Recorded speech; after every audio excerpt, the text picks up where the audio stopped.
හරි අදරණීය දුවේ පුතේ අද අපි මේ වීඩියෝ එකේදී කතා කරන්න බලාපොරොත්තු වෙන්නේ scheduling algorithm සම්බන්ධයෙන් සාරාංශ වීඩියෝ එකක්. scheduling algorithm මට පසුගිය සති කිහිපය තුළ දකින්න ලැබෙච්ච කමෙන්ට්ස් වලින් මම දැනගන්න ලැබෙච්ච කරුණක් තමයි මේ scheduling algorithm එක කියන concept එක බොහෝ අය පටලවාගෙන තියෙන තැනක්. එතකොට scheduling algorithm එක කියන concept එකේදී අපිට ප්‍රධාන වශයෙන් scheduling algorithm 4ක් ගැන කතා කරන්න තියෙනවා. ඒ scheduling algorithm 4 ගැනම අපි වීඩියෝස් මාලාවල කතා කරලා තියෙනවා. එතකොට මේ වීඩියෝ සම්බන්ධව රිවිෂන් වීඩියෝ එකක් තමයි අපි මේ වීඩියෝ එකේදී overall concepts 4ම කතා කරලා ගේන්න බලාපොරොත්තු වෙන්නේ. එතකොට මේ scheduling algorithm එක කියලා කියන්නේ අපි කතා කරා සාමාන්‍යයෙන් ඕනෑම ක්‍රියායනයකට නැත්නම් අපි කියනවා process එකකට waiting state එකේ ඉඳලා running state එකට allocate කිරීම හා සම්බන්ධව නැත්නම් අපි මේ අදාළ process එකක් කොහොමද running state එකට allocate කරන්න කියන එක සම්බන්ධව තමයි අපි මේ scheduling කියන කතාවේදී කතා කරන්න බලාපොරොත්තු උනේ. එතකොට අපි දන්නවා අපේ ගාව ඉන්න schedulers-ලා long time scheduler නැත්නම් අපි කියන short time scheduler, mid term scheduler, long term short term scheduler ඔය විදිහට අපේ ගාව schedulers-ලා ඉන්නවා. එතකොට අපි දන්නවා long term scheduler කියන කෙනා තමයි new state එකක ඉන්න process එකක් ready state එකට යොමු කරන්නේ. එතකොට short term scheduler කෙටි කාලීන නියමාකරණය. එතකොට නැත්නම් නියමාකාරකයා ඔන්න ඔය කියන scheduler තමයි අපේ කම්පියුටර් එකේ processing state එකට යම්කිසි waiting state එකක ඉන්න process එකක් ගන්නෙ. ඒතර අපි දන්නවා ධාවන අවස්ථාවට ගන්න අවශ්‍ය වෙන්නේ යම්කිසි ක්‍රියාවලියකට රැඳී සිටීමේ අවස්ථාවක ඉන්න කෙනෙක්. ඒතර ඔන්න ඔය ආශ්‍රිතව අපි භාවිතා කරන ඇල්ගොරිතම් 4ක් ගැන අපේ සිලබස් එකේදී අපි කතා කරනවා. ඒතර ඔය 4 ගැන කතා කරොත් අපිට ඔය 4 බෙදන්න පුළුවන් first come first serve, shortest job first සහ priority based. ඊට පස්සේ අපි කතා කරා round robin algorithm එක. round robin algorithm එක ඔන්න ඔය concepts 4 ගැන තමයි අපි අපේ syllabus එකේදී videos වලදී කතා කරේ පසුගිය කාලවල වලදී. එතකොට අපි මෙන්න මේ algorithm 3 first come first serve, shortest job first, priority based algorithm 3 අපි හඳුන්වනවා non preemptive algorithm කියලා. non preemptive algorithm. මේවට non preemptive algorithm කියලා කියන්න හේතුව යම්කිසි ආකාරයකින් නියමාකරණකයා නැත්නම් අපි කියනවා scheduler විසින් මේ යම්කිසි process එකක් FCFS shortest job first priority based කියන algorithm ක්‍රම තුනට අනුකූලව ධාවන පතියට දැම්මොත් නැත්නම් අපි කියනවා ධාවන state එකට දැම්මොත් එයාලා තම සම්පූර්ණ ක්‍රියාව අවසන් වනතුරු සිදු කළා තමයි එයාලා අදාළ terminate state එකට යන්නේ. ඒ කියන්නේ මෙතනදී අපි කිසිම හේතුවක් නිසා scheduler එක විසින් සකසනය නැත්නම් processor එක allocate කරාට පස්සේ නැවත waiting state එකට ගැනීමක් සිදු කරන්නේ නැහැ. first come first serve, shortest job first සහ priority algorithms වලදී. එහෙනම් මේ algorithms තුනේදී යම්කිසි ආකාරයකින් සකසනය allocate කරොත් අනිවාර්යෙන් සම්පූර්ණ කාර්යය අවසන් වනතුරුම එයා ඒ කාර්යය සිදු කරලා ඉවර වෙලා තමයි අදාළ terminate block එකට යන්නේ නැත්නම් terminate state එකට යන්නේ. හැබැයි round robin කියන algorithm එක ඒ වගේ නෙමෙයි. එයාට දෙන quantum time එක අනුව quantum time එක අනුව ඒ quantum time එකට අනුරූප කාලයක් තමයි යාගේ අදාළ කාර්යය සිදු කරන්නේ. එතකොට මේ quantum time එකට අනුරූපව අපි සෑම process එකක්ම නැත්නම් computer එකේ waiting state එකේ ඉන්න සෑම process එකක්ම සමානව scheduler එක විසින් ධාවන පතේ allocate කිරීමක් සිදු කරනවා නැත්නම් එයාව running state එකට ලබා දීමක් සිදු වෙනවා. එතකොට මේ round robin algorithm එකේදී අපිට බලා ගන්න පුළුවන් දෙයක් තමයි switching කියන එක. නැත්නම් අපි කියනවා ready state එකේ ඉඳන් running state එකකට running state එකේ ඉඳන් ready state එකකට swap කිරීම අපිට නිතර බලා ගන්න පුළුවන් දෙයක් වෙනවා round robin algorithm එකේදී. ඒක නිසා අපි යාට කියනවා preemptive algorithm එකක් කියලා. preemptive කලින් empty කරන්න පුළුවන්. නැත්නම් අපි කියනවා එයාව අවසන් වෙන්න කලින් ඉවත් කිරීමේ හැකියාව පවතිනවා. එතකොට first come first serve, shortest job first, priority based කියන algorithm තුනේදීම අපි යම්කිසි ආකාරයකින් සකසනයක් ලබා දුන් විට නැවත යාව අරගෙන නැත්නම් එයාගේ කාර්යය සිදු කරමින් පවතිනකොට එයාව අරගෙන නැවත waiting state එකට දැමීමක් කිසිසේත්ම සිදු වෙන්නේ නැහැ. හැබැයි round robin algorithm එකේදී අදාළ quantum time එකට අනුරූපව තමයි සියලුම කාර්යයන් සිදුවීමක් වෙන්නේ. එතකොට ඔන්න ඔය කියන කරුණ අනිවාර්යෙන් ඔළුවේ තියාගන්න අවශ්‍යයි. එතකොට අපි බලමු මේ first come first serve shortest job සහ priority algorithm කොහොමද භාවිතා කරන්නේ කියන එක. එතකොට අපි උදාහරණයක් ගත්තොත් first come first serve algorithm එක අපි කොහොමද apply කරන්න කියලා. එතකොට මම ගන්නවා මෙන්න මේ ආකාරයෙන් process එකක්. එතකොට process එකට අදාළව එයාගේ තියෙනවා arrival time එකක්. ඊට පස්සේ එයාට තියෙනවා burst time එකක්. එතකොට මෙන්න මේ කරුණු ගැන අනිවාර්යෙන් ඔයා දැනගෙන ඉන්න ඕන. arrival time කියලා කියන්නේ යම්කිසි process එකක් අදාළ waiting time එක නැත්නම් waiting state එකට ආපු කාලය. නැත්නම් අපි කියනවා unit time එක waiting state එකට ආපු unit time එක. ඊට පස්සේ burst time එක කියලා කියන්නේ යම්කිසි process එකක් එයාගේ කාර්යය නැත්නම් එයාගේ කරන්න ඕන task එක complete කරන්න ගතවන කාලය. එතකොට මේ දෙන්නත් එක තමයි අපි මේ සීලුම ගනුදෙනුව සිදු වෙන්නේ. එතකොට අපි first come first serve algorithm එක පාවිච්චි කරනවා. first come first serve. අපි මේකට කියනවා මුලින් එන කෙනාට මුලින් සේවාව සපයනවා. first come first serve හරියට නිකන් බැංකුවේ queue එක වගේ. මුලින් ආපු කෙනාට මුලින් සේවාව සපයන්නේ අන්තිමට ආපු කෙනාට තමයි අන්තිමට සේවාව සපයන්නේ. එතකොට මේ first come first serve කියන කෙනා සම්පූර්ණ depend වෙන්නේ arrival time එකත් එක්ක. අපි උදාහරණයක් ගත්තොත් අපේ ගාව P0 P1 P2 P3 කියලා processes හතරක්. ඊට පස්සේ අපි හිතමු arrival time එක අපිට දීලා තිනවා 0 1 3 5. අපි හිතමු burst time එක අපිට දීලා තිනවා 2 4 6 සහ 2 ආකාරයට. එතකොට අපිට මේ වගේ එකක් දුන්න ගමන් අපි බලන්න ඕනේ මෙන්න මේ arrival time එක. ඇයි අපි first come first serve කියන basis එකත් එක තමයි මේ සම්පූර්ණ ගණන් සිදු වෙන්නේ. බලන්න ඔයා arrival time එකේ මුලින්ම ආවේ කවුද කියලා. එතකොට අපිට පේනවා arrival time 0 කියන unique time එකේදී P0 කියන කෙනා arrive වෙලා ඉන්නේ. අපි ගත්තොත් මෙන්න මේ විදිහට අපේ timeline එක 0 කියන time එකේදී P0 කියන කෙනා ඇවිල්ලා. එහෙනම් අපි මුලින්ම allocate කරන්න ඕනේ P0 කියන process එකට. එතකොට එයාගේ burst time එක 2යි. අපි දන්නවා මෙයා non preemptive algorithm එකක්. එහෙනම් සම්පූර්ණ මේ කාලය මෙයාට දෙන්න අවශ්‍යයි. එහෙනම් අපි දෙනවා මේ ආකාරයට P0 කියලා එයාට අදාළ time එක. ඒතර ඔයාලට පේනවා P0 කියන කෙනා ස්ලොට්ස් දෙකක් භාවිතා කරා. එතකොට ඊළඟට අපි බැලුවොත් කවුද ඇවිල්ලා තියෙන්නේ කියලා. එතකොට මෙන්න මේ 2 කියන කාල සීමාවේ දැන් අපි ඉන්නේ. එතකොට 1 කියන කෙනා නැත්නම් අපි කියනවා P1 කියන කෙනා මෙන්න මේ 1 කියන කාල සීමාව වෙනකොට ඇවිල්ලා ඉන්නේ. එහෙනම් අපේ දැන් queue එකක් ගත්තොත් queue එකේ ඊළඟට ඉන්නේ P1 කියන කෙනා. අපි arrival time එක නෝ තමයි allocate කරන්න අවශ්‍ය වෙන්නේ. එහෙනම් P1ට දෙන්න ඒ අදාළ burst time එක P1 ඒ කියන්නේ යාට අපි time units 4ක් දුන්නා. එතකොට 2 3 4 5 6. ඒ කියන්නේ 6 කියන කාලය වෙද්දී P1 ගේ කාර්යය ඉවර වෙනවා. ඒතර අපි ගත්තොත් ඊළඟ කෙනා P2 කියන කෙනා ඇවිල්ලා ඉන්නේ arrival time එක 3ේදී. එතකොට 3ේදී තමයි මෙන්න මේ P2 කියන කෙනා ඉන්නේ. එතකොට ඊළඟට queue එකේ ඇවිල්ලා ඉන්නේ P2. එතකොට P3 කියන කෙනා 5ේදී ආවා. P3 කියන කෙනා මෙන්න මෙතනදී ඇවිල්ලා තියෙන්නේ first come first serve මුලින් ආපු කෙනාට මුලින් දුන්නා. එහෙනම් P2 කියන කෙනාට ඊළඟට අපි දෙන්න ඕන P2 මොකද එයාගේ burst time එක 6යි. 1 2 3 4 5 6යි. අපි allocate කරා. එතකොට එහෙනම් 6 7 8 9 10 11 12. ඒ කියන්නේ 12 කියන කාල සීමාවෙදී P2 ගේ රාජකාරිය ඉවරයි. එතකොට දැන් ඉන්නේ තව P3 විතරයි process එකේ එයාගේ සේවාව සිදු කරගන්න. එහෙනම් P3ට අපි අවසාන කාලය allocate කරා 2යි කියන කාලය. ඒ කියන්නේ 12 13 14. ඔයාලට cross verify කරගන්න පුළුවන්. calculate කරලා බලන්න මේ සම්පූර්ණ burst time එක 6 4යි 10යි සම්පූර්ණ burst time එක 14යි. ඒ කියන්නේ process හතරෙම සම්පූර්ණ සේවාව ඉවර කරගන්න නැත්නම් යාගේ කාර්යයන් ඉවර කරගන්න 14ක කාලයක් ගත වෙනවා. ඔයාලට පේනවා මෙතනදී end වෙන්නේ 14 කියන කාලයේදී. ඒ කියන්නේ අපි හරි ආකාරයට කාල සීමාවන් allocate කිරීම සිදු කළා තියෙනවා. එතකොට අපි බලා ගන්න පුළුවන් P0 ආවේ බිඳුවේදී එයා සේවාව බිඳුවේදී පටන් ගත්තා. P1 ආවා 1ේදී එයා සේවාව පටන් ගත්තා 2ේදී. P2 ආවා 3ේදී එයා සේවාව පටන් ගත්තා නැත්නම් එයාගේ කාර්යය පටන් ගත්තා 6 කියන ටයිම් එකේදී. ඔයාලට පේනවා මෙතන ඉඳන් තමයි එයා ඉදිරියට පටන් ගන්නෙ. P3 5ේදී ආවා එයා පටන් ගත්තේ මෙන්න මේ 12 කියන කාල සීමා වලදී. එතකොට අපිට මේකේ waiting time හොයන්න කිව්වොත් නැත්නම් මේ ඕනෑම process එකක් රැඳී සිටීමේ කාලය හොයන්න කිව්වොත් අපි කාලය හොයන ක්‍රමවේදය තමයි අපි බලනවා එයා එන් කරන්න. එයාගේ process එක එන් කරන්න ගත වෙච්ච කාලයෙන් අපි අඩු කරනවා arrival time එක. එතකොට අපි දන්නවා යම්කිසි කෙනෙක්ගේ රැඳී සිටීමේ කාලය අපි හොයන්න ඕනේ. එයාට යම්කිසි කාර්යයක් අවසන් කරන්න ගියපු කාලය අඩු කරනවා එයාගේ arrival time එකෙන්. එතන අපිට හොයාගන්න පුළුවන් රැඳී සිටීමේ කාලය.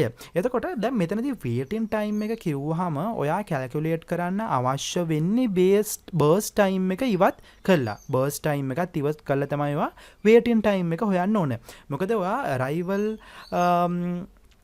ටයිම් එකත් එක්ක සාපේක්ෂව අවසන් කරපු කාලය ගන්න ගියොත් ඔයාලට සිදුවන දේ තමයි ඔයාලට බර්ස්ට් ටයිම් කියන එකත් ඒක ඇතුළට ඉන්ක්ලූඩ් වීමක් සිදු වෙනවා. එතකොට ඒක පැටලෙන්නේ නැතුව ගන්න තියෙන ලේසිම ක්‍රමය තමයි බලන්න. P0 කියන කෙනා ආවේ බිඳුවේදී. P0 කියන කෙනා ආවේ බිඳුවේදී. එතකොට එයා බලන්න පටන්ගෙන තියෙන ටයිම් එක. එයා බිඳුවේදීම පටන්ගෙන මේ බිඳුවේදීම පටන්ගෙන. එහෙනම් එයාගේ වේටින් ටයිම් එක බිඳුවයි. එයා කිසිම කාලයක් රැඳී ඉඳලා නැහැ. ඔන්න අපි පළවෙනි කෙනා හොයාගත්තා. හොයාගන්න P1. P1 ආවේ එකේදී. P1 ආවේ එකේදී. හැබැයි එයා එයාගේ රාජකාරිය පටන් ගන්නෙ දෙකේදී. ඒ කියන්නේ එයාට එකක කාලයක් රැඳී සිටීමට සිදු වෙලා. ඒතර අපි දෙක ගත්තොත් P2 කියන කෙනා ආවේ 3ේදී. P2 කියන කෙනා ආවේ 3ේදී. ඔයාලට පේනවා arrival time එක තියෙන්නේ 3ේදී. හැබැයි එයාට සර්විස් එක allocate වෙන්නේ 6ේදී. මේ මෙතන ඉඳන් තමයි ඉස්සරහට P2 පටන් ගන්න. එහෙනම් එයා රැඳී සිටීමේ කාලය 6 ඍණ 3. 6 ඍණ 3 3යි. ඊට පස්සේ අපි ගත්තොත් P3 කියන කෙනා ආවේ 5ේදී. ආවේ 5ේදී. එතකොට මෙයාගේ ඉවර වෙච්ච කාලය නැත්නම් අපි කියනවා ඉවර වෙච්ච කාලේ අපිට සර්වර් ලැබෙන්න පටන් ගත්ත කාලය තමයි 12. මෙන්න මෙතන ඉඳන් තමයි P3 ගේ සර්විස් එක ආරම්භ වුණේ. එහෙනම් අපිට හොයාගන්න පුළුවන් 12 ඍණ 5. 12 ඍණ 5 කියන කාලයක් මෙයා රැඳී සිටීමට සිදු වෙනවා. ඒතර 12 ඍණ 5 කියන්නේ 7යි. එතකොට ඔයාලට බලා ගන්න පුළුවන් මෙච්චර කාලයක් රැඳී සිටියා. එතකොට මේක ගණන් කළුණත් කියන්න පුළුවන් මේ. එතකොට P3 කියන කෙනා ආවේ 5ේදී. P3 කියන කෙනා ආවේ 5ේදී. එහෙනම් එයා 1යි 2යි 3යි 4යි 5යි 6යි 7යි. 7ක කාලයක් රැඳී ඉඳලා මොකද මෙතන ඉඳන් තමයි එයා ඉදිරියට ගමන් කරන්නේ.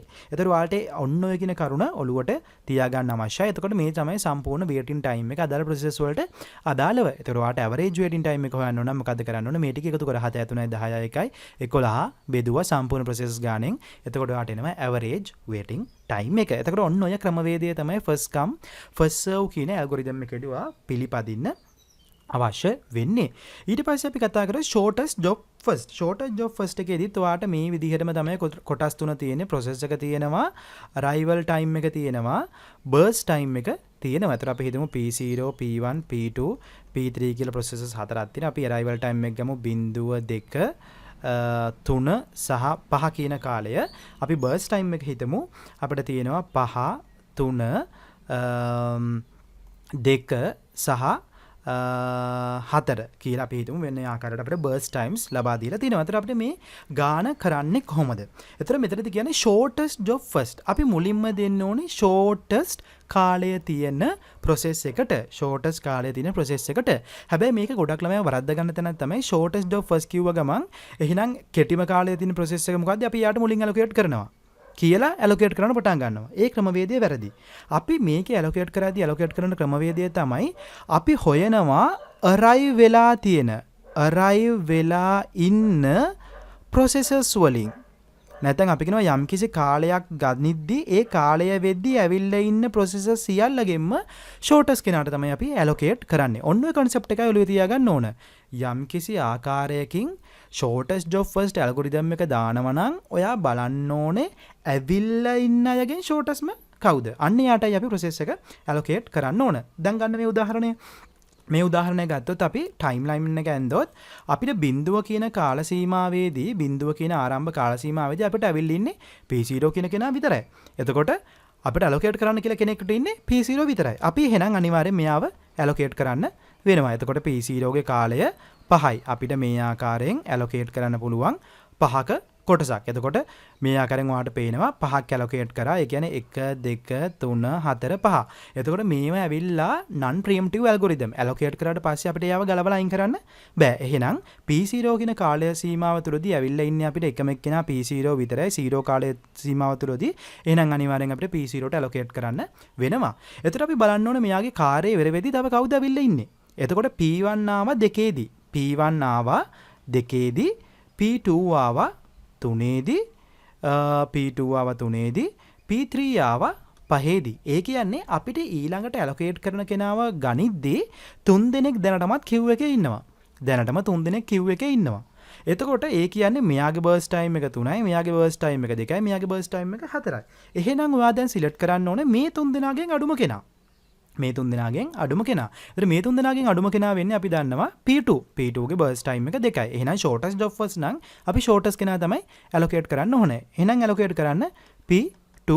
එතකොට P2 ගේ 2යි 5 6 7. එතකොට බලනවා අපි තව කවුරු හරි එන්න ඉන්නවද? දැන් කවුරුත් එන්නේ නැහැ. ඔක්කොම ඇවිල්ලා ඉන්නේ. එතකොට තව දැන් Q එකේ ඉන්නේ P1 සහ P3 කියන දෙන්න විතරයි. එතකොට P0 ගේ රාජකාරී ඉවරයි, P2 ගේ රාජකාරී ඉවරයි. දැන් බලන්න මේ දෙන්නගෙන් අඩුම කාලය තියෙන්නේ කාටද? P1ට 3යි, P3ට 4යි. එහෙනම් allocate කරන්න P1ට 3ක කාලයක්. එතකොට 7 8 9 10. ඊට පස්සේ අපේ සේවා විතර වෙලා තියෙන P3 විතරයි. අපි P3ට ඒ අදාළ බර්ස් ටයිම් එක 4ක කාල සීමාව ලබා දීමක් සිදු කරනවා. එතකොට බලන්න 10 11 12 13 14 ඔයා මේ ටික ඔක්කොම එකතු කරලා බලන්න බර්ස් ටයිම් එක. එතකොට වාට එනවා 5යි 3යි 8යි 4යි 12යි 2යි 14යි. ඒ කියන්නේ මේ කාලයයි සම්පූර්ණ ප්‍රොසෙසර්ස් වලට ගත වෙච්ච කාලයයි මේ ක්‍රියාවලිය ඉවර වෙන්න ගත වෙච්ච කාලයයි සමානයි. ඒ කියන්නේ අපි හරියට ඇලොකේෂන් එකක් කරලා තියෙනවා. දැන් ඔයා ඔළුවේ තියාගන්න ඕන කරුණ shortest job first algorithm එකේදී නම් අපි allocate කරන ක්‍රමය arrive වෙලා ඉන්න අයගෙන් shortest කෙනාට තමයි අපි process එක allocate කරන්න අවශ්‍ය වෙන්නේ. එතකොට අර වගේම කලින් එකේ කතා කරා වගේම අපිට waiting time එක හොයාගන්න පුළුවන්. හොයාගන්න ඕන waiting time එක හොයාගන්න නම් කරන්න ඕන ක්‍රමේ බලන්න P0 ආවේ බිඳුවේදී එයා බිඳුවෙන්ම පටන් ගත්තා. එහෙනම් එයාට කිසිම ආකාරයකින් waiting එකක් සිදු වුණේ නැහැ. P1 කියන කෙනා ආවේ දෙකේදී. P1 කියන කෙනා ආවේ දෙකේදී. ඒතර මෙන්න මෙතනදී ආවේ P1 කියන කෙනා. ඒතර එයා ආරම්භ වුණේ 7ේදී. ඔයාලට පේනවා මෙතන ඉඳන් තමයි එහාට එයා ආරම්භ වුණේ. එහෙනම් 7 ඍණ 2 7 ඍණ 2 ඒ කියන්නේ 5ක කාලයක් එයා waiting එකේ ඉඳලා තියෙනවා. ඒතර P2 ගත්තොත් P2 ආවේ 3ේදී. P2 ආවේ 3ේදී. P2 ආවේ 3ේදී. ඊට පස්සේ එයාගේ වැඩේ පටන් ගත්ත මෙයා 5ේදී.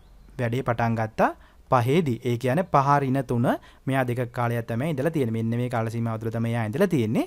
ඊට පස්සේ P3 ගත්තොත් P3 ආවේ 5ේදී. P3 ආවේ 5ේදී. P3 arrive වුණේ 5ේදී.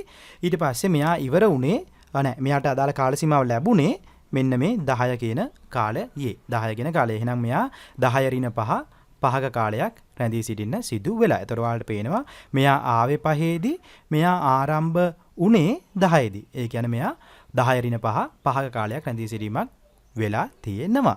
එතකොට අපිට මෙතන සම්පූර්ණ ඇවරේජ් වේටින් ටයිම් එක ගත්තොත් අපිට ගන්න පුළුවන් 5 ධන 5 ධන 2 ධන බිඳුව බෙදනවා 4ෙන්. ඒ කියන්නේ 5යි 5යි 10යි 2යි 12 4ෙන් බෙදුවා නම් එතකොට වාට එනවා 3යි කියලා. එතකොට ඇවරේජ් වේටින් ටයිම් එක වෙන්නේ ඇවරේජ් waiting time එක වෙන්නේ අපි කියනවා 3යි කියන එක.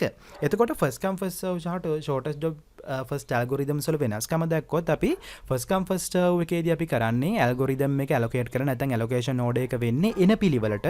හැබැයි shortest job first algorithm එකේදී නම් අපි කතා කරා එන පිළිවෙලට නෙමෙයි ඇවිල්ලා ඉන්න අයගෙන් shortestම කෙනාට තමයි allocate කිරීමක් සිදු කරන්නේ. යම්කිසි කාලයක් බැලීමේදී නැත්නම් යම්කිසි කාලයකට අනුරූපව allocate කරන්න ආරම්භයේදී බලන්න ඔයාලා ඇවිල්ලා ඉන්න අයගෙන් කුඩාම කාලය තියෙන්නේ කාටද කියන එක.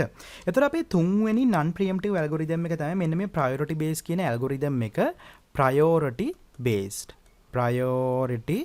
based ප්‍රමුඛතා පිළිවෙලක් අනුගමනය කරන එක. මේක බහූලව පරිගණකවල භාවිතා කරන ක්‍රමවේදයක්. priority based එකේදී අපිට කලින් එකේ නොතිබෙච්ච process එකයි arrival එකයි burst එකයි කියන එකත් එක්ක අපිට අලුතෙන් කෙනෙක් එනවා priority කියලා. ප්‍රමුඛතාවය කියලා එකකුත් එනවා. ඒතර දැන් මම මේ උදාහරණයේදී ගන්නවා එක කියන එක ප්‍රමුඛතාවය වැඩි ඊට පස්සේ ඒවා 2 3 ආකාරයවල ප්‍රමුඛතාවය අඩුයි කියන එක. ඒතර එකට කියන කෙනාට තමයි වැඩිම ප්‍රමුඛතාවය තියෙන්නේ කියලා අපි මේ උදාහරණයේදී සලකනවා. සාමාන්‍යයෙන් ඔයාලට පේපර් එකේදී ප්‍රශ්නයක් අහනවා නම් ප්‍රමුඛතා පිළිවෙල ලබා දෙනවා. ඒතර ඔයාලා ප්‍රමුඛතාවය පිළිවෙල වැඩි කෙනා අනුව තමයි තීරණය කරන්න ඕනේ ඇල්ගොරිතම් එක කොහොමද යන්නේ කියන එක. ඒතර මම ගන්නවා P1 P2 P3 arrival time එක 0 1 2 3 මම ගන්නවා burst time එක 2 4 2 3 කියලා. priority එක අපි ගමු. අපිට පළවෙනි කෙනාගේ priority එක තියෙනවා 2යි, ඊළඟ එක්කෙනාගේ තියෙනවා 3යි 1යි 2. අපි ගමු මෙන්න මේ ආකාරයෙන් අපිට priority එකකුත් දීලා තියෙනවා. ඒතර මේ වගේ එකක් allocate කරන්නේ කොහොමද? එහෙනම් අර විදිහමයි ගන්න timeline එක මෙන්න මේ ආකාරයට timeline එකක් ගන්නවා. බලන්න බිඳුව. බිඳුව කියන කාල සීමාව තුළ ඇවිල්ලා ඉන්න කට්ටිය බලන්න. බිඳුව කියන කාල සීමාවේදී ඇවිල්ලා තියෙන P0 කියන පුද්ගලයා නැත්නම් P0 කියන process එක විතරයි. එහෙනම් අපිට අනිවාර්යෙන් එයාට allocate කරන්න වෙනවා එයාගේ burst time එක. මෙයා non preemptive algorithm එකක් allocate කරාට පස්සේ ආයි ගලවන්න බෑ. එහෙනම් මෙන්න P0 එයාගේ 2 කියන කාල සීමාව තුළදී එයාගේ burst time එකට අනුරූප ක්‍රියාවලිය සිදු කරගත්තා. එතකොට අපි බලන්න ඕනේ මෙන්න මේ කාල සීමාව තුළ තව කවුද ඇවිල්ලා තියෙන්නේ. එතකොට අපිට පේනවා P1 ඇවිල්ලා ඉන්නවා, P2 ඇවිල්ලා ඉන්නවා. 1 සහ 2 කියන කාල සීමාවන් වලදී P1 සහ P2 අදාළ ක්‍රියාවලියට සහභාගී වෙන්න ඇවිල්ලා ඉන්නේ. එතකොට අපි මේ දෙන්නගෙන් බලනවා දැන් ප්‍රමුඛතාවය වැඩි කවුද? එතකොට අපිට පේනවා P1ට වඩා P2ගේ ප්‍රමුඛතාවය වැඩි. මොකද ප්‍රමුඛතාවය පෙන්눔 කරන්නේ 1 කියන එකෙන් වැඩි ප්‍රමුඛතාවය. එහෙනම් ප්‍රමුඛතාවය වැඩි කෙනා ඉදි ලිස්ට් එකේ අපි යාට අනිවාර්යෙන් ප්‍රමුඛතාවය ලබා දෙන්න අවශ්‍යයි. එහෙනම් අපි P2 තමයි ඊළඟට allocate කරන්නේ. එතකොට P2 ගේ allocation එකට යාට ඕන burst time එක දෙකක්. එතකොට යා ගන්නවා P2 ඒ කියන්නේ 2 3 4. එතකොට යාගේ burst time එක දෙකයි. යා 4 වෙද්දී යාගේ කාර්යය ඉවර වෙනවා. එතකොට අපි බලනවා තව කවුරු හරි ඇවිල්ලා ඉන්නවද? P3 කියන process එක arrive වෙනවා 3 දී. එහෙනම් P3 කියන කෙනා එනවා 3 කියන කාලයේදී. එතකොට අපේ වැඩේ හරි P3 කියන කෙනා ආවා. දැන් P0 ගේ කාර්යය ඉවරයි, P2 ගේ කාර්යය ඉවරයි. දැන් ඉන්නවා ලිස්ට් එකේ නැත්නම් වේටිං එකේ ඉන්නවා P1 සහ P3. දැන් P1 සහ P3 ගත්තොත් P1 ගේ ප්‍රයොරිටි එක 3යි, P3 ගේ ප්‍රයොරිටි එක 2යි. එහෙනම් අපි දන්නවා දෙකෙහි ප්‍රමුඛතාවය නැත්නම් දෙකෙහි ප්‍රයොරිටි එක ආයි වැඩි 3ට වඩා. එහෙනම් මම ඊළඟට allocate කරන්න ඕනේ P3 කියන කෙනාට ප්‍රමුඛතාවය වැඩි කෙනාට. එහෙනම් P3ට යනවා burst time එක 3ක්. P3. එතකොට 4 5 6 7. ඊට පස්සේ අපිට ඉතුරු වෙලා ඉන්නේ දැන් P1 කියන කෙනා විතරයි. යාගේ තමයි අඩුම ප්‍රමුඛතාවය. ඒක නිසා තමයි අපි යා අවසානයට allocate උනේ. අපිට P1 ගේ කාලය 4 burst time එක allocate කිරීමේ හැකියාව තියෙනවා 7 8 9 10 11. එතකොට ඔයා ගණන් කරලා බලන්න මේ ටික 4යි 6යි 2යි 8යි 3යි 11යි. එතකොට සම්පූර්ණ burst time එක අපි අවසන් වෙච්ච කාලයයි සමාන වෙනවා. දැන් ඔයාලට තියෙන අර කලින් කරා වගේම waiting time ගණනය කරන්න බලන්න. P0 ආවේ බිඳුවේදී එයා බිඳුවේදී ආරම්භ වුණා. ඒ කියන්නේ waiting time එක බිඳුවයි. P1 කියන කෙනා arrive වුණේ එකේදී arrive වුණා. එයා වැඩේ පටන් ගත්තේ 7ේදී. එහෙනම් 4 1 6ක කාලයක් යාට රැඳී සිටීමට සිදු වුණා. ඊට පස්සේ අපි ගත්තොත් P2 කියන කෙනා ආවේ 2ේදී. එයා පටන් ගත්තේ 2ේදී මෙයා පටන් ගත්තා. එහෙනම් යාට රැඳී සිටීමේ කාලයක් තිබුණේ නැහැ. 2 ආව 2කින්ම පටන් ගත්තා. ඊට පස්සේ අපි ගත්තොත් P3 කියන කෙනා arrival එක තියෙන්නේ 3 කියන කාලෙදි තමයි එයා arrive වුණේ. එයාගේ වැඩේ ආරම්භ කරේ එයා 4 කියන කාලයේදී. 4 කියන කාලයේදී කියන්නේ යාට රැඳී සිටින්න උනා එක කාලයක්. ඒ කියන්නේ අපි සම්පූර්ණ මේක එකතු කරොත් 6 ධන 1 7යි. ඒ කියන්නේ බිංදුව ධන 6 ධන බිංදුව ධන 1 කියන එක තමයි සම්පූර්ණ waiting time එක. අපිට average එක හොයාගන්න ඕන නම් මේක 4ෙන් බෙදුවා නම් හරි. ඒ කියන්නේ 7 බෙදීම 4 තමයි අපි කියන average waiting time එක. average waiting time එක 7 බෙදීම 4 කියලා අපිට හඳුන්වන්න පුළුවන් වෙනවා. එතකොට අපි මේ ප්‍රශ්නේදී කතා කරන බලාපොරොත්තු වෙන්නේ ඔන්න ඔය කියන කරුණු කිහිපය කොහොමද ප්‍රයොරිටි එක අනුව ඇල්ගොරිතම් එක ඩිසයින් කරන්න කියන එක. ඒතර ඔයා නිතරම බලන්න ඕන කරුණ තමයි ප්‍රයොරිටි එක අනුව. ප්‍රයොරිටි එක අනුව කොහොමද වැඩි ප්‍රයොරිටි කෙනාට රැඳී සිටීමේ ඉන්න නැත්නම් අපි කියනවා ඉන්න අයගෙන් අදාළ කිව් එකේ ඉන්න අයගෙන් ප්‍රයොරිටි එක වැඩි කෙනාට අපි නිතරම allocate කිරීමක් සිදු කරනවා priority based mechanism එකේදී. ඒතර අපේ අවසාන mechanism එක තමයි මෙන්න මේ round robin කියන mechanism එක. round robin කියන mechanism එක. ඒතර අපි මෙයාව කිව්වා preemptive algorithm එකක්. preemptive algorithm එකක්. ඒතර ගොඩක් අය පටලවා ගන්න තමයි මේ preemptive algorithm එකේදී කොහොමද වෙන්නේ කියන එක. ඒතර මේක පැහැදිලිවම පැටලෙන්නේ නැතුව කරන්න තියෙන ලේසිම ක්‍රමය තමයි ඔයා preemptive algorithm එකක් භාවිතා කරනවා නම් නැත්නම් අපි කියනවා වේලස්සනින් අපි කෙනෙක්ව නැත්නම් කාර්යතාවයක් ඉවර වෙන කලින් අපි ආව නැවතත් waiting state එකට ආයි ready state එකට යවනවා නම් අපි කියනවා එතන preemptive algorithm එකක් වෙන්නේ. එහෙනම් ඔයාට මෙතනදී අනිවාර්යෙන් තියෙන්න ඕන ක්වොන්ටම් කාලයක් ලබා දෙන්න ඕන. ක්වොන්ටම් කාලයට අනුරූපව තමයි අපි සකසනය ලබා දෙන්නේ, ප්‍රොසෙසර් එක ලබා දෙන්නේ අදාළ කාර්යය සිදු කර ගැනීම සඳහා. ඒතර අපි ගත්තොත් අර විදිහටම අපිට තියෙනවා process එකක්, ඊට පස්සේ අපිට තියෙනවා arrival time එකක්, ඊට පස්සේ අපිට තියෙනවා burst time එකක්. එතකොට අපේ ප්‍රශ්නේ අපිට මෙන්න මේ වගේ එකක් දෙන්න පුළුවන්. එතකොට අපි ගත්තොත් අපි හිතමු අපිට දීලා තියෙනවා process time එක P0, P1, P2, P3, arrival time එක දීලා තියෙනවා 0, 1, 3 සහ 4. burst time එක දීලා තියෙනවා 4යි, 2යි, 5යි. ආයි අපි හිතමු 4යි කියලා අපිට burst time දීලා තියෙනවා. එතකොට අපි මුලින්ම කරන්න ඕන දෙක තමයි අපි මෙන්න මේක ඇක්ටිවේෂන් ටයිම් එක අනුව කඩා ගන්න අවශ්‍යයි. ඇක්ටිවේෂන් ටයිම් එක. ඇක්ටිවේෂන් ටයිම් එකේදී අපි කරන්නේ නැත්නම් අපිට කියන්න පුළුවන් මේකේ බර්ස්ට් ටයිම් එක 2යි නම් අපි දන්නවා උපරිම කෙනෙක්ට සකසනිය තුල ඉන්න පුළුවන් කාලය 2යි. 2ක කාලයක්. එහෙනම් අපි මේක දෙකේ කොටස් වලට කඩා ගන්න ඕන. ඒ කියන්නේ අපි දන්නවා P0 කියන කෙනාට පළවෙනි කාර්යය සිදු කරන්න නම් එයාට බර්ස්ට් ටයිම් එක 4ක් ඕන. 4ක් ඕන කියන්නේ මෙයාගේ කාර්යය කරන්න දෙකේ කැලි 2ක් ඕන. මොකද බර්ස්ට් ටයිම් එක 2යි. මොකද එයාට උපරිම ගන්න පුළුවන් කාලය තියෙන්නේ එක වෙලාවක සකසනියකදී 2 නිසා. එතකොට 2 ගත්තොත් මෙන්න අපිට වන් ෂොට් මෙයාගේ වැඩ ඉවර කරන්න පුළුවන්. 5 නම් 2 2 1. ඊට පස්සේ 4 නම් අපිට 2 2 කියලා වෙන් කරගන්න පුළුවන් වෙනවා. එතකොට අපි මුලින්ම කරන්න ඕන කාර්යය තමයි ඔන්න ඔය කියන කාර්යය. මුලින්ම අපි කඩාගත්ත ඇක්ටිවේෂන් ටයිම් එක අනුව. ඊට පස්සේ අපි කරන්න යන දේ තමයි දැන් අපි මේකට අනුරූපව මේන්ටේන් කරගන්න අවශ්‍යයි queue එකක් සහ අපේ ටයිම් ලයින් එක. queue එක සහ ටයිම් ලයින් එක. අපි මෙයාට කියනවා queue එක, මෙයාට කියනවා Gantt chart එක නැත්නම් Gantt සටහන. එතකොට රවුන්ඩ් රොබින් එකේදී මේ queue එක කියන කෙනාව මේන්ටේන් කර ගැනීම අනිවාර්යයි. අනිත් කට්ටියගේ සිදු නොකරට මෙයාගේ අනිවාර්යෙන් queue එක මේන්ටේන් කරගන්න ඕනේ පැටලෙන්නේ නැතුව සිදු කරන්න නම්. එතකොට බලන්න මේ කරන ක්‍රමවේදය ගන්න බිඳුව කියන කාලය. බිඳුව කියන කාලයේදී ඇවිල්ලා ඉන්නේ කවුද? P0 විතරයි. බිඳුව කියන කාලයේදී ඇවිල්ලා ඉන්නේ P0 විතරයි. එහෙනම් එයා තමයි මුලින්ම queue එකේ ඉන්නේ. එහෙනම් මම මොකද කරන්නේ? මෙන්න මේ P0 කියන කෙනාට අදාළ process එක allocate කිරීමක් සිදු කරනවා. ඒ කියන්නේ එයා Gantt chart එකේ එහෙනම් පළවෙනි කාල සීමා දෙක තුල 0.12 කියන කාල සීමාව තුලදී එයාගේ වැඩේ ඉටු කරගත්තා. ඒ කියන්නේ එයාගේ පළවෙනි කොටස ඉවරයි. ඊට පස්සේ බලන්න මෙයාගේ වැඩේ ඉවර වෙනකොට තව කවුරු හරි ඇවිල්ලාද? එහෙනම් 1 කියන කාලයේදී P1 ඇවිල්ලා. එහෙනම් දැන් මෙයා පොලිමට වෙලා ඉන්නවා. මොකද යාර තමයි අපිට ඊට පස්සේ queue එකේ ඉන්න ඕන කෙනා. මොකද අරයා සිදු කරනකොට නැත්නම් අපි කියනවා P0 කියන කෙනා යාගේ වැඩේ කරද්දී P1 කියන කෙනා පොලිමේ මුලම ඉන්නවා.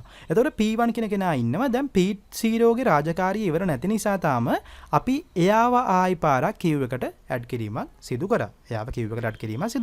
ඊට පස්සේ අපි ආයි මොකද්ද කරන්නේ? P1 ට අපේ වැඩේ දෙනවා. P1 එයා P1 කාලය 2යි. එහෙනම් P1 එයා ටයිම් යුනිට්ස් දෙකක් අරගෙන එයාගේ කාල සීමාව ඉවර කරා. එතකොට අපි බලනවා ආයෙත් ඇක්ටිවේෂන් ටයිම් එකක් තියෙද? නැහැ. එහෙනම් ආයෙත් වැඩ් කරන දෙයක් නැහැ. ඊට කලින් අපි බලනවා තව කවුරු හරි queue එකේ ඇවිල්ලා ඉන්නවද? එතකොට අපිට පේනවා 3 සහ 4 කියන කාලයේදී මේ දෙන්න ඇවිල්ලා. එහෙනම් ඒ දෙන්න පිළිවෙලට අපි queue එකට ඇඩ් කරගන්න ඕන. P2 සහ P3 කියන දෙන්න. P2 සහ P3 කියන දෙන්න පිළිවෙලින් queue එකට ඇඩ් කර ගැනීම සිදු කරන්න අවශ්‍යයි. ඔන්න අපි දෙන්න ඇඩ් කරගත්තා. එතකොට අපි බලනවා දැන් queue එකේ ඉස්සරහින් ඉන්නේ කවුද? P0. එහෙනම් අපි P0ව සලකනවා. P0ට අපි allocate කරනවා ආයි පාරක් queue එක කාල සීමාව දෙකකට. එතකොට 5 6. එතකොට P0 ගේ රාජකාරිය ඉවර වෙනවා. එතකොට ආයි P0ව ඇඩ් කරන්න අවශ්‍ය වෙන්නේ නැහැ. මොකද P0 ගේ රාජකාරිය අවසන් වෙන නිසා. ඊට පස්සේ කවුද queue එකේ ඉන්නේ? P2 ඉන්නේ. එහෙනම් P2ට මං ආයි කාලය දෙකක් දෙනවා. මෙයාව වැඩේ කොටස් දෙකක් ඉවර කරා. 6 සහ 7 8 කියන කොටස් දෙක එයාගේ ටාස්ක් එක කම්ප්ලීට් කරා. ඊට පස්සේ අපි බලනවා P2 ගේ රාජකාරිය ඉවරද? නෑ. P2ට තව කාලය ඕනේ. එහෙනම් එයාව අපි ආයි පාරක් queue එකට ඇඩ් කරා. දැන් බලනවා අපි queue එකේ කලින් ඉන්නේ කවුද? P3. එහෙනම් P3ට දෙන්න කාලය දෙකක්. P3 8 9 10. එතකොට P3 ගේ රාජකාරිය ඉවරයි. තව දෙකක් තියෙනවා. එතකොට මෙයාගේ මෙන්න මේ දෙක කම්ප්ලීට් වෙන්න ඕනේ. තාම කම්ප්ලීට් වෙලා නැහැ. එහෙනම් මං ආයි පාරක් P3ව queue එකට ඇඩ් කරගන්න ඕන. දැන් බලන්න ආයි පාරක් කවුද පොලිමේ කලින් ඉන්නේ? P2. එහෙනම් P2ට තව දෙකක් ඕන. එහෙනම් P2 එයාගේ රාජකාරිය තව දෙකක් කරා. 11යි 12. ක්වොන්ටම් ටයිම් එකට අනුරූපවයි මේ සියලුම දේවල් සිදු වෙන්නේ. ක්වොන්ටම් ටයිම් එකට අනුරූපව මේ හැමදේම සිදු වෙන්නේ. එතකොට P2 ගේ රාජකාරිය ඉවරයි. හරි. එතකොට අපි බලනවා ආයි පාරක් P2ට ඇඩ් කරන්න ඕනද කියලා queue එකට. ඔව් එයාට තව එකක කාලයක් අවශ්‍යයි. එහෙනම් එයාව අපි ආයි පාරක් ඇඩ් කරා queue එකට. ඊට පස්සේ අපිට කවුද පොලිමේ කලින් ඉන්නේ? P3. ගන්න P3ව P3ට තව දෙකයි ඕන. එහෙනම් P3 ගේ රාජකාරිය ඉවර වෙනවා මෙතනින්. 12 13 14 යාගේ රාජකාරී ඉවරයි. එහෙනම් අපි ආවයි පාරක් queue එකට ඇඩ් කරන්න දෙයක් නැහැ. දැන් බලන්න queue එකේ අවසානයේ ඉන්නේ කවුද කියලා.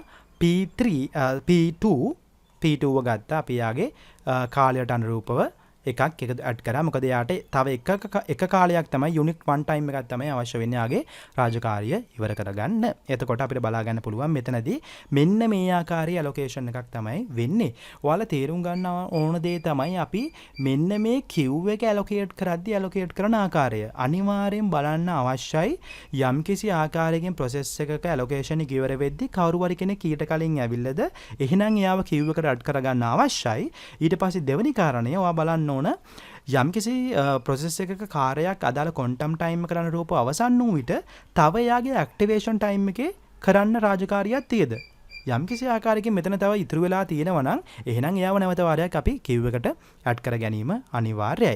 බලන්න මේ ටික ඔක්කොම එකතු කරලා එතකොට ඔයාලට එනවා 5යි 4යි 4යි 8යි 2යි 10යි 5යි 15යි. එතකොට මෙතනදී අපිට අවසන් වෙච්ච කාලයයි burst ටයිම් වල සම්පූර්ණ ටයිම් එකයි සමාන වෙන නිසා අපිට කියන්න පුළුවන් අපි මේක නිවැරදිව මැප් කරලා තියෙනවා කියන එක.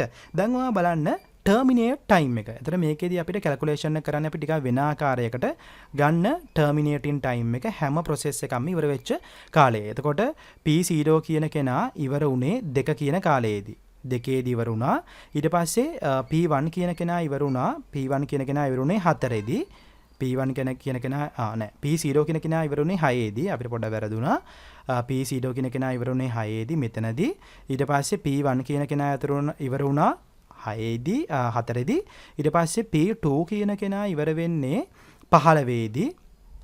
P2 ඉවරුනේ 15ේදී. P3 කියන කෙනා ඉවර වෙන්නේ 14ේදී. ඒතර ඔයා ගන්න ඕනේ අවසන් වෙච්ච කාලය. ඒතකොට අපි සාමාන්‍ය මේකේ ඇවරේජ් වේටින් ටයිම් එක ගණනය කිරීමේදී ගන්න මුලින්ම ටර්මිනේටින් ටයිම් එක.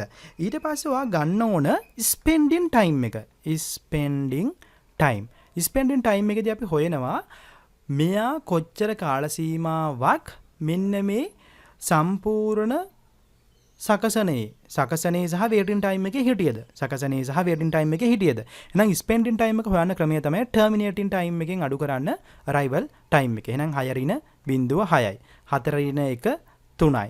15 රින 3 12යි. 14 රින 4 10යි. එතකොට ඔයාට ස්පෙන්ඩින් ටයිම් හොයාගන්න පුළුවන්. ඔයා අඩු කරන්න ඕන ටර්මිනේටින් එකෙන් අරයිවල් ටයිම් එක. එතකොට 6 රින 0.0යි. 4 රින 1 3යි 15 රින 3 12යි 14 රින 4 10යි. එතකොට ස්පෙන්ඩින් ටයිම් එක අපි කැල්කියුලේට් කරගත්තා. ඊට පස්සේ ඔයා හොයාගන්න දැන් මෙතන මේ ස්පෙන්ඩින් ටයිම් එක කියලා ඇත්තටම කියන්නේ මෙයා කොච්චර වෙලාවක් රැඳී සිටියද කියන එකනේ. එතකොට එතන තියෙනවා මේ ස්පෙන්ඩින් ටයිම් එකේ ඉන්ක්ලූඩ් වෙනවා ඇත්තටම බර්ස්ට් ටයිම් එක සහ වේටින් ටයිම් එක. ඒ කියන්නේ මේ කාල සීමා දෙකම තමයි මේ ස්පෙන්ඩින් ටයිම් කියලා කියන්නේ. දැන් ඔයාට වේටින් ටයිම් එක හොයාගන්න ඕන නම් ඔයා මොකද කරන්න ඕන? මෙන්න මේ හොයාගත්තු ස්පෙන්ඩින් ටයිම් එක සම්පූර්ණ නැදී සිටීමේ කාලයෙන් අඩු කරන්න එයා ඇත්තටම ක්‍රියාවලියට යොමු වෙච්ච කාලය. නැත්නම් අපි කියන බර්ස්ට් ටයිම් එක. එහෙනම් ඔයාට හොයාගන්න පුළුවන් 6 රින 4 මෙතනින් අඩු කරන්න ස්පෙන්ඩින් ටයිම් එකෙන් බර්ස්ට් ටයිම් එක. 6 රින 4 2යි. 3 රින 2 1යි. 12 රින 5 7යි. ඊට පස්සේ අපිට එනවා 10 රින 4 6යි. 10 රින 4 6යි. ඔයාට මේක ක්‍රොස් වෙරිෆයි කරගන්න පුළුවන් මෙන්න මෙහෙම. ඔයා බලන්න මෙතනදී යම් කිසි කෙනෙක් ආවට පස්සේ කොච්චර වෙලාවක් රැඳී සිටියද කියලා. ඒ කියන්නේ එයාව සිදු නොවෙච්ච කාල සීමාවන්. දැන් P0 කියන කෙනා ආවේ බිඳුවේදී P0 කියන කෙනා ආවේ බිඳුවේදී වලට පේනවා. එතකොට මෙයා බිඳුවේදී පටන් ගත්තා බිඳුවේදී පටන්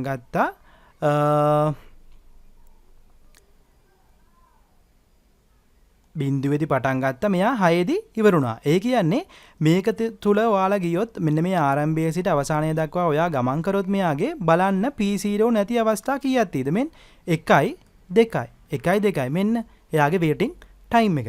බලන්න P1 කියන කෙනා ආවේ එකේදී. P1 කියන කෙනා ආවේ එකේදී. මෙන්න මෙතනදී තමයි මෙයා ආවේ. එතකොට බලන්න මෙයා අවසන් කරේ නැත්නම් අපි කියනවා මෙයා කාර්යය ආරම්භ කරේ කීයේදීද? දෙකේදී මෙන් P1 කියන කෙනා කාර්යය ආරම්භ කරලා තියෙන්නේ දෙකේදී. ඒ කියන්නේ මෙයා ඇත්තටම ඉවර වෙලා තියෙන්නේ P1 මෙතනදීනේ. ඒ කියන්නේ මේ කාල සීමාව තුළ මෙයා නිකන් ඉඳලා තියෙන්නේ මේ කාල සීමාව විතරයි. ඒ කියන්නේ මෙන්න මේ වේටින් එකේ ටයිම් එක. ඔයා ගන්න ආයෙ ඕනම් P2 එකටත් P2 එකේදී මෙයා ආවේ 3ේදී. P2 කියන කෙනා ආවේ 3ේදී 3 කියන්නේ මෙන්න මේ කාලයේදී තමයි මෙයා ආවේ. දැන් බලන්න මෙයා මෙයාගේ රාජකාරිය අවසන් කරපු කාලය 15. මෙන්න මෙතනදී තමයි අවසන් කරේ. දැන් මේ කාල සීමාව තුල බලන්න P2 නැති අවස්ථා මොනවද තියෙන්නේ? මෙන් 1යි 2යි 3යි. මෙතන තියෙනවා 4යි 5යි. මෙතන තියෙනවා 6යි 7යි. මෙන්න මෙයාගේ waiting time එක. මෙයාගේ waiting time එක. බලන්න P3 ගන්න ඕන නම් P3 එන්නේ 4ේදී P3 එන්නේ මෙන්න මෙතන කියන කාලයේදී 4ේදී. එතකොට එයාගේ බලන්න ඉවර වෙච්ච time එක උතන තියෙන්නේ. P3 එන්නේ මෙන්න මෙතනින් ඉවර වෙනවා. දැන් බලන්න මේ time frame එක තුල මෙයා නැති අවස්ථා ප්‍රමාණය P3 නැති අවස්ථා ප්‍රමාණය 1යි 2යි 3යි 4යි 5යි 6යි. මෙන්න මෙයාගේ ඒ අදාළ කාල සීමාව waiting time එක. එතකොට ඔන්න ඔය ආකාරයට ඔයාලට පුළුවන් round robin algorithm එකේ waiting time එක calculate කරන්න. මම ඔයාලට ක්‍රම දෙකක් කියලා දුන්නා. එක ක්‍රමයක් calculation method එක පාවිච්චි කරලා ඔයාලට පුළුවන් ඔයක සිදු කරන්න. නැත්නම් දෙවෙනි method එක මෙන්න මේ විදිහට Gantt chart එක ආශ්‍රයෙන් ඔයාලට පුළුවන් waiting time එක calculate කරන්න. ඊට පස්සේ ඔයාලට කරන්න තියෙන්නේ මොකද්ද? මේ ටික ඔක්කොම එකතු කරලා බෙදන්න 4ෙන්. එතකොට 6 6 12 1යි 13යි 14යි 15යි 16යි සම්පූර්ණ waiting time එක 16යි 16 බෙදන්න 4ෙන්. එතකොට ඔයාලට එනවා average waiting time එක 4යි කියලා round robin algorithm එකේදී. එතකොට බැලුවා අපි 6යි 6යි 12යි 13යි 14යි 15යි 16යි සම්පූර්ණ waiting time එක 16යි 16 බෙදුවොත් 4ෙන්.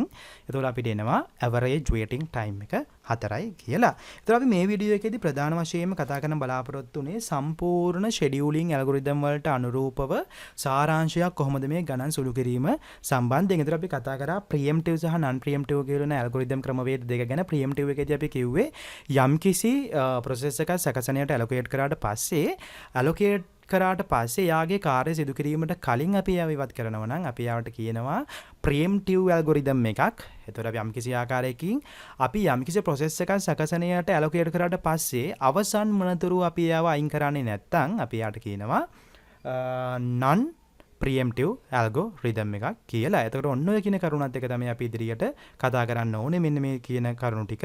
එතකොට මේ වීඩියෝ එකේදී අපි කතා කරන්න බලාපොරොත්තු වෙන්නේ ඔන්න ඔය කියන සාරාංශය. අතට අපි ඉදිරි වීඩියෝ එකේදී තවත් සාරාංශ වීඩියෝ කතා කරන්න බලාපොරොත්තු වෙනවා. අපේ YouTube channel එක subscribe කරලා තියාගන්න. notification icon එක click කරලා තියාගන්න. මොකද අලුත් වීඩියෝ එකක් දාපු සැනින් ගෙන්න ගන්න තියෙන හොඳම ක්‍රමවේදය තමයි notification bell එක click කරලා තියාගන්න එක.